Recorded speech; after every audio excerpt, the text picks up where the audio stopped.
saatu keessa dhalooti melaaltee manitii looti godaantee moyyal keessa gubbuumi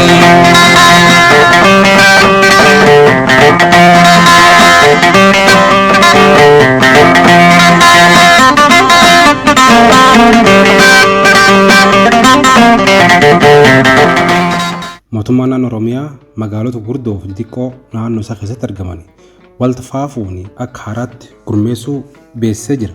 Sun malee godinaalee naannoo kanaan dura uummataan gaafii irratti dhiyaataa turan akka haaraatti gurmeessellee hin qaba. Godini Booran Bahaa naannoo Oromiyaa keessatti godina 21 keessoo ta'ee dirii nageellee Booran ammoo teessoo godina kanaa akka ta'u gaafuma kan beeksise. Kan malee dira akkamattuu akka Gaarroo, Buleeoraa, Najjoo, Sandaafa Bakkee, Shanoo, Mooyyel, Dodolaa fi Shaakkisoo fa'aa ammoo dira godinaalee jalatti fidaman adoon taane kallattiin mootummaa naannoo jalatti akka fidaman murteessuullee gaafuma kan ibsan.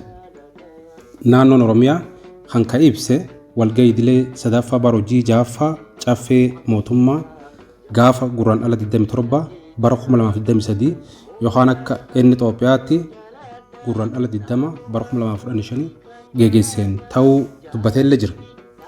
Tanumaaf duuba dirii mooyyalee dir guddaa naannoo jalatti bulu ta'ee yayyabame.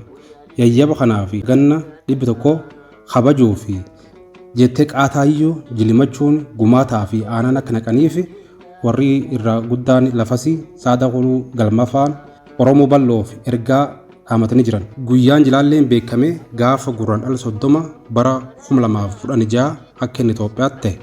Mooyyala dir guddaa Booraan Itoophiyaatii fi Keenyaan waliin qabdu keessa tokko yoo ta'u, Itoophiyaa fi Oromoo bal'oof ammoo balbala guddoo biyya Keenyaatti baaftu.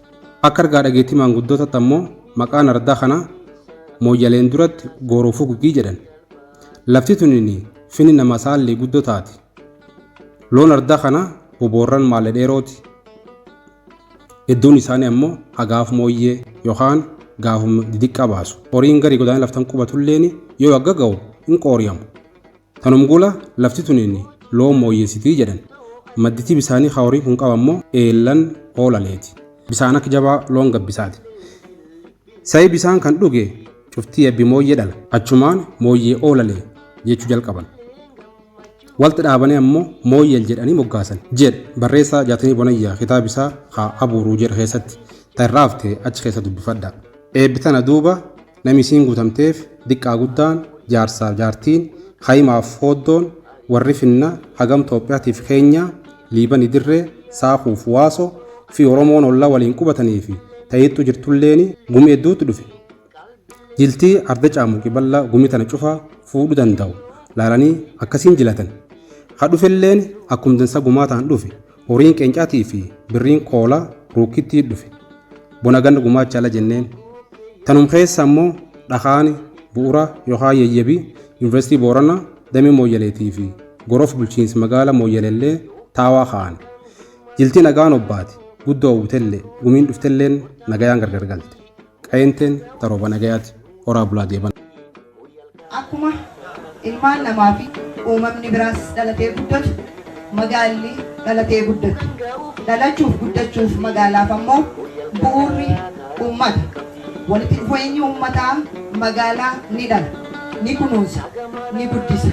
Guddinni magaalaa yoo dhufe magaalaa dhala namaaf iddoo jireenyaaf mijataa taate ni taati yookaan ni uuma. Addatti magaalaan akka Mooyyalee balbala biyyaa taate, malkaa waa hundaa taate, utubduu maraa taate ammoo magaalota kaanirraa adda si taasisa.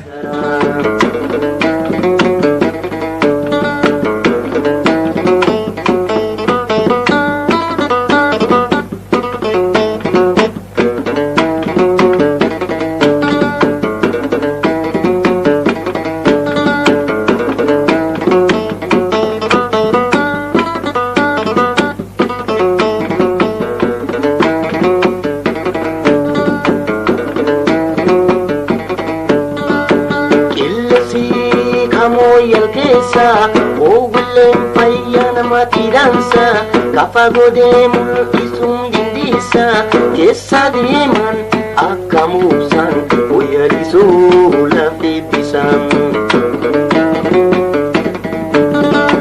keessa deeman akka muubsan muyyalisuu lafee bisan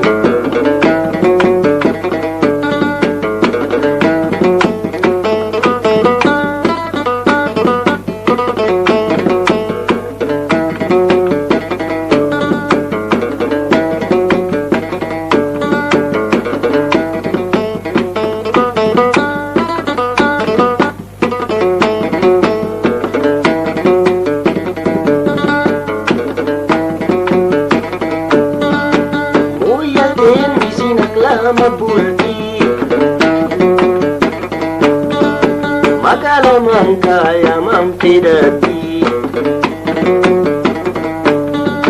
Gama-gaman jedaniya mampidi Abdarin titok jalla jeti Gargal gudda kaduniyatin Moyal serang gargar basani Namun fi gargar baudo arti Fira fita brosuma wakabati Amma yaltakatin deja dadati Dadatulle abdari gati Amma yaltakatin deja dadati Dadatulle abdari gati Abdari nisi abba kadiri Wanti ham tujuh fagurra jirti Wanti dansan